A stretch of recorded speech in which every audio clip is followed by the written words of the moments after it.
Good evening. Can you hear me clearly? Yeah. So just to introduce myself, I'm the Chief Growth Officer of Quandela. Basically, my passion for Quandela is achieving growth, building an ecosystem of partners, building partnerships, shaping the sales around what we provide with the supply chain. And I'm going to talk a little bit today about effectively how we go after that journey. I would say number one, if I had to think about Quandela, I'll go back to the roots for the one that may not know this company.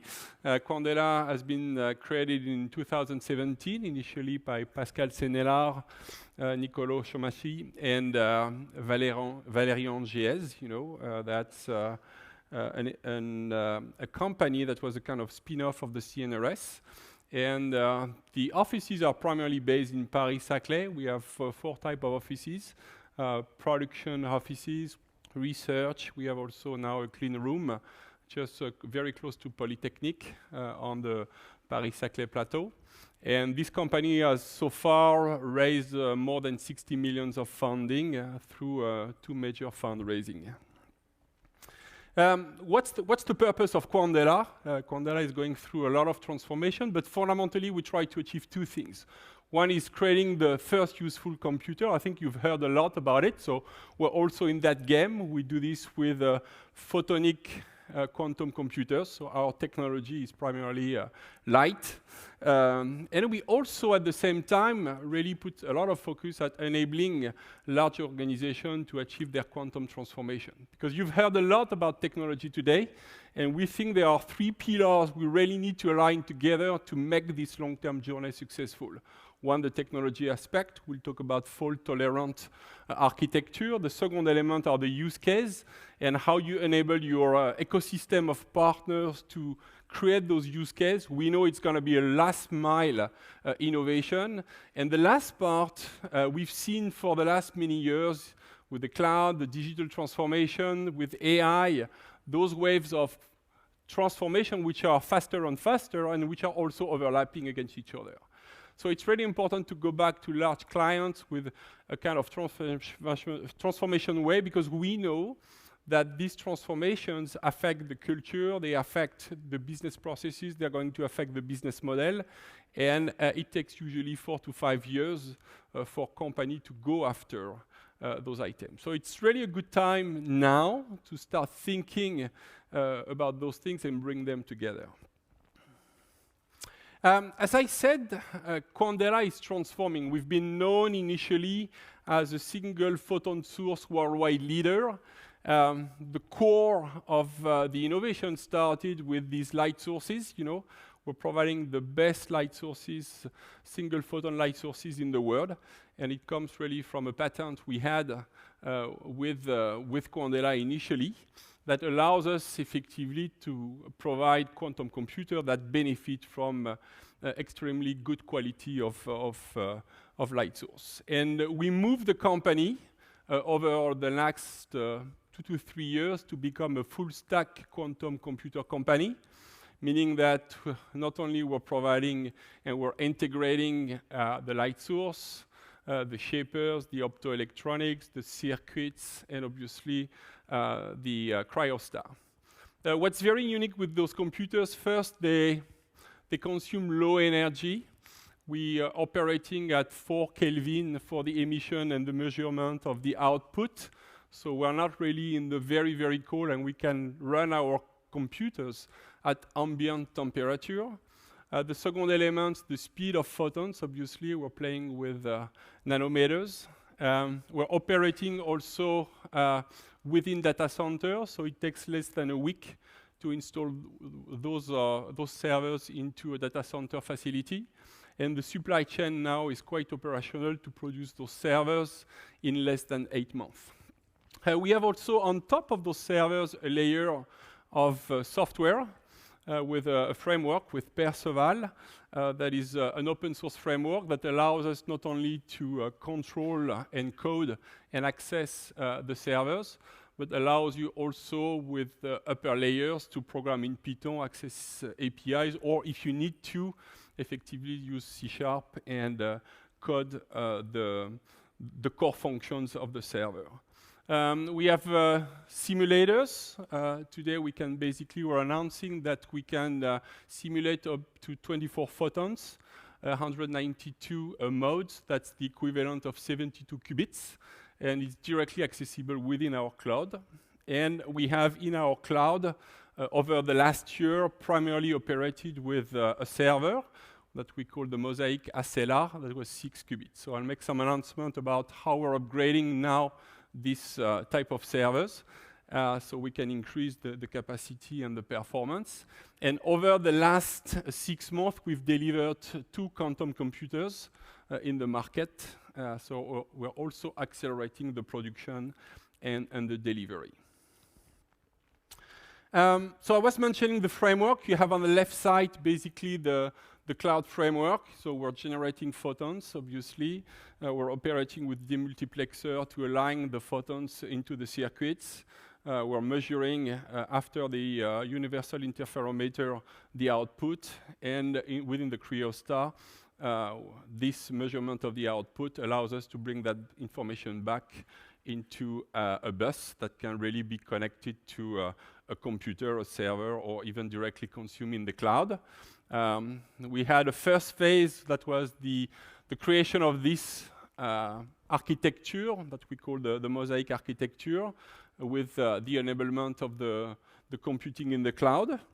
We're now in the phase 2, where effectively all those elements are in place. We've been operating the cloud for more than 18 months now, with more than 600 users. And we're bringing, as you can see, a new set of tools, the Quantum Toolbox tool, that is going to allow effectively to scale some kind of heuristic use case that we develop with our partners and our clients, directly accessible from the cloud, so we can operate them at your choice, on-premise, in the cloud. Obviously, we're keeping an eye on phase 3, so we're pushing now 2 paths in parallel. I would say what I described in the phase 2, from an execution point of view, but also from a research development. We're already in the operating phase 3, so we can develop a broad set of new algorithms that are taking the quantum advantage. And I think the way we operate is to use the capacity to simulate with GPUs what's really the point of quantum advantage, and operating effectively both at the same time on simulator and on quantum computers, so our clients can effectively not only simulate but also operate calculations with the level of noise that we see on the computers right now. And effectively, we're moving towards a fault-tolerant architecture, a cluster architecture, which is going to allow us to reach 40 qubits in 2025, and obviously 100 and 1,000 qubits. Once we shift the architecture, I think we're not anymore in linear, and we can really scale the number of architecture, and this is happening basically in research this year. To move forward, I think we're operating with more than 100 clients all over the world, primarily in cybersecurity, typically the generation of quantum certified randomness, for or in pharmaceutical, where we apply VQ, or sometime in logistic, using effectively and trying to find solutions for NP-hard problems. And the last aspect is effectively in finance, where we do an simulation of financial markets or portfolio optimization. So all those elements are really progressing, and I would say a third of what we do in services really relates to the implementation of proof of concept and pilots around those topics. 2 weeks ago, as we move forward, so we deployed a server in Sherbrooke in Canada.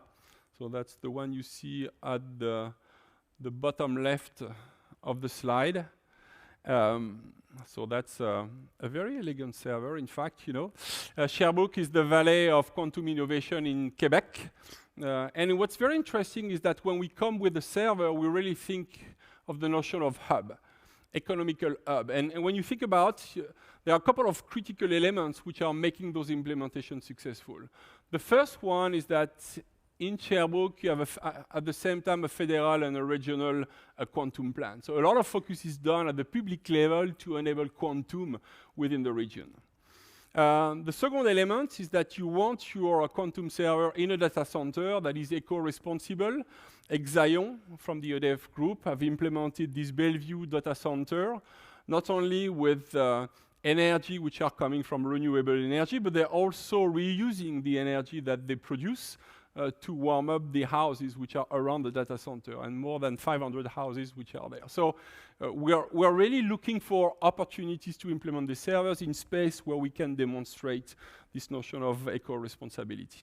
There is a deep focus on a couple of scenarios there that motivates the ecosystem on energy transition, on electrical batteries. I think Canada wants to be number one in production and optimization of electrical batteries, and the future of mining industry. So developing new type of materials from the mines that they have. They have started also a pretty impressive set of training and curriculums. And what's really amazing is that when you bring quantum computing to the college, the undergraduate, today they have individual students which are learning things which are even more advanced than what you could learn in a master and sometime in the early stage of the higher level of education. So it's not really a topic which is reserved to the elites, and when you build the right curriculum, you can really start to address the mass, and there is a lot of interest. We've been very surprised in the community to move forward. There is a last few things, a certain number of partners, more than 100 partners through the startup ecosystem, which are really coming in play around this implementation. And we're starting also to address clients in quantum programs to help them drive that transformation. And what's very amazing is that when you think about the assessment of what's the opportunity at the local ecosystem level, it really comes around $200 million per year. So there is definitely an economy that we can build around quantum computer if we start to really understand effectively all the aspects of those hubs and really implement the hubs one by one and make those hubs connected. And that's going to be a key strategy for Quandela. Last but not least, for the last few minutes, I wanted also to introduce a couple of key announcements that we're making this quarter. The first one is the introduction of Altair, which is a new version of our Mosaic quantum server with 10 qubits. It's a server, as you can see, which is much more powerful than what we had until now. The Quandela cloud pricing, we're launching our offer. We've been operating the cloud for more than 18 months right now. We have 600 people that have tested every single functionality of the cloud, and we're ready now to move to more segmented offers. The Quandela toolbox to expose our algorithm over the cloud and make them easily accessible for our clients and enthusiasts. And last but not least, the quantum transformation program. So just to go back to each of those points, Altair, it's a 10 qubit, 20 modes server based on a full new generation of photonic light source, much more powerful to enable effectively this type of number of modes. It's 256 times more powerful than the 6 qubit server that we had until now. It's application specific. It's also tailored for quantum machine learning and fully modular and customizable. What I mean by customizable is that as we provide the full stack within our servers, we can effectively customize the chip. We can customize all the aspects of the server and tune that for a very specific algorithm. And we're going to start to do this with Altair. The second element is the pricing plan. So we used to have a complete free plan, Explorer plan. Now we're trying to segment this with very competitive prices, academic, where you're going to pay by the job, you know. So you can basically either pay 3 cents of a euro per job, or the pro version, 30 cents per job. And then for the enterprise, we have an offer around $10,000 when you can really buy a kind of package and really reserve your time on very specific servers so you can organize yourself to run your quantum transformation projects. So we think that those offers are going to provide enough flexibility for us, at least for the 12 to 18 month test, and really bring new elements. The quantum toolbox, I think if you go on our stand, you'll have an opportunity, the booth, you'll have an opportunity to see it real life. We've now integrated all our algorithm directly on the cloud, so you can see, and you don't have to retype the code. You can just put your parameters, run them, purchase the token, get the result. So if you have a Cubo to run, you tap your matrix, 20 by 20, and you run your Cubo, and it's done. And that's something in the future we're going to really share with our ecosystem of partners, so we can bring into one single place all the experience and the know-how, so we can extend around a couple of topics we've initiated with. That's the kind of algorithm you can see on our cloud, but many more are going to come in the next month and the upcoming years. So today we start with VQE, the entropy, the Cubo, the graph problem, and obviously quantum machine learning. So you can start your journey. So I'll leave you the link to the share, or you can take a picture of the QR code. It's fairly easy. You set, you register, then you're going to be able to see all the resources. You have all the Jupyter notebooks, which are directly available, or the training provided around Perceval. We have bridges to Qiskit, so it's very comprehensive. And then from there, you can basically do your programming and operate either on the simulators or on the QPUs.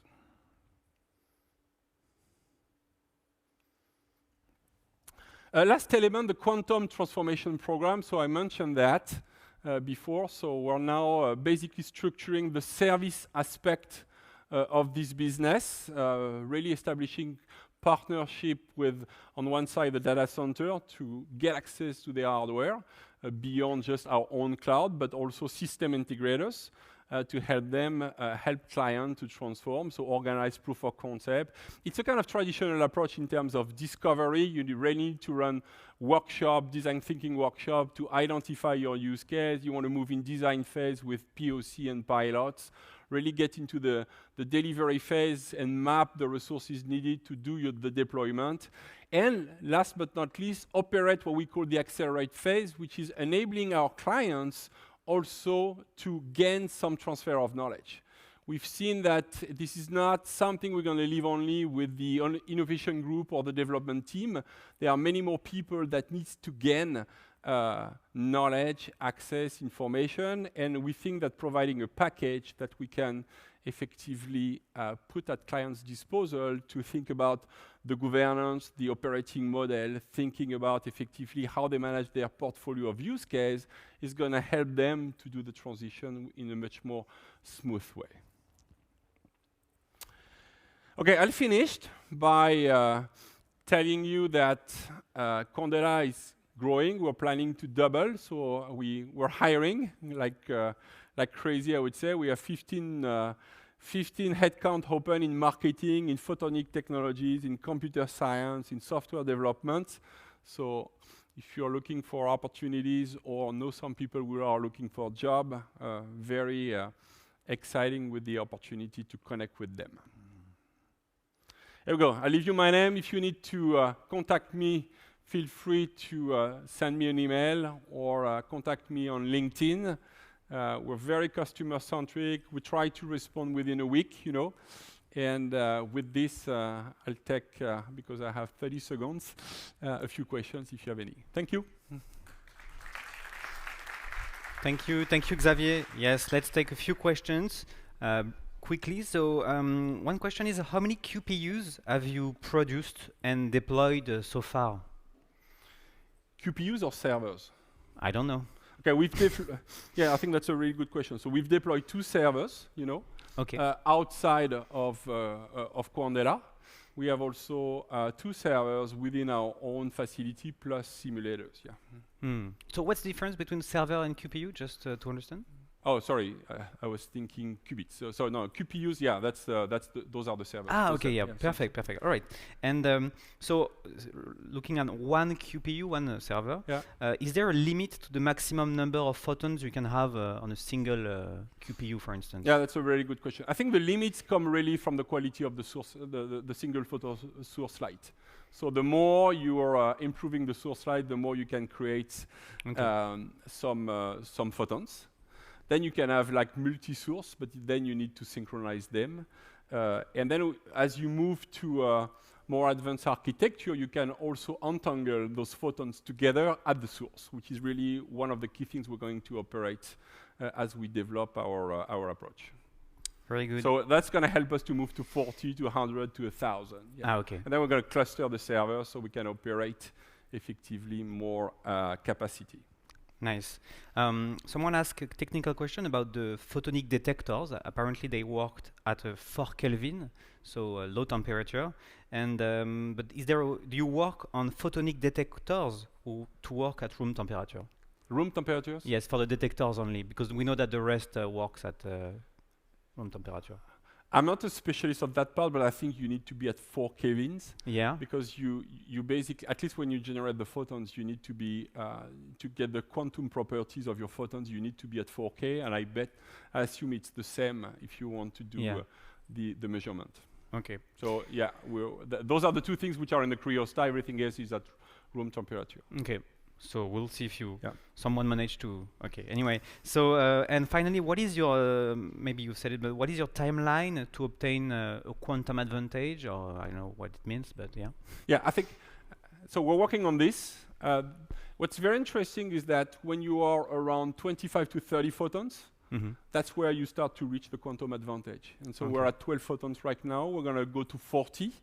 So we're already entering this phase now where we're using the GPU simulators to test effectively in a non-noisy environment what's that limit, and we're going to do this algorithm by algorithm. So we believe that next year, the year after, are really the time where we start to get into that space. Yeah.